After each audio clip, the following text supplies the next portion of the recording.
কোনোদিন দেখেছেন বিষ্ণুদেবকে মহাদেব রূপে পুজো করছেন?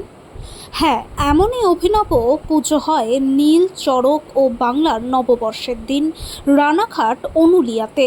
বিষ্ণু মূর্তিকে মহাদেব রূপে পুজো করা হয়। এই মূর্তি অনেক প্রাচীন গ্রামবাসীদের দাবি এই মূর্তিটি মাটির তলায় ছিল। চাষিরা চাষ করার সময় লাঙলের ফালাতে লেগে আটকে যায়। তারপর মাটি খুঁড়ে এই মূর্তি উদ্ধার করে পুজো করা হয়। তবে মূর্তি রাখলেও মন্দির করা যায়নি। ঠাকুর স্বপ্নাদেশ দেন তিনি মন্দিরে নয় গাছের নিচে থাকবেন। তাই অস্থায়ী রূপে মন্দির করে এই মন্দিরে পুজো হয়। তবে এই গ্রামে কুল দেবতা হিসেবে এই মূর্তিকে পুজো করা হয়। এই অভিনব পুজো করার দৃশ্য অনেকের অজানা। তাদের মত কথায় বলে হরিহর আত্মা। শুধু কথাতেই নয়, বিশ্বাসেও একথা সত্য নদিয়ার রানাঘাটের আনুলিয়াতে। নীল এবং গাজনের সময় দেবাদিদেব মহাদেব পূজিত হন, সেটাই স্বাভাবিক।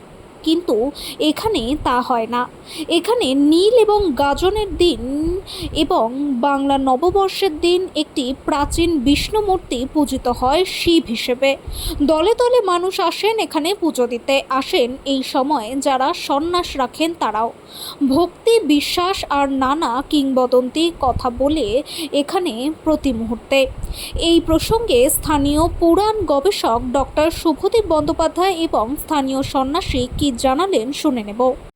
এটা একটা ওই অঞ্চলের একটা অভিনবত্ব এবং এটা কোথাও নজরেও চট করে পড়ে না।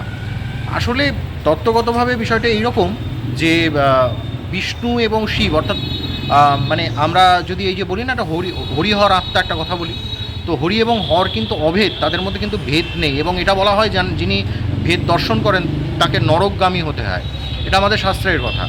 তো এখানে ওই সময় বিষ্ণু মূর্তিকে শিব রূপে পুজো করা হয় এবং এই সময়টা সেটা করা হয় এবং দলে দলে মানুষ আসেন এবং অনেক লোক কাহিনী বা কিংবদন্তি এগুলো জড়িয়ে আছে তার মানে এই দেবতা সম্পর্কে জাগ্রত একটা বিষয়।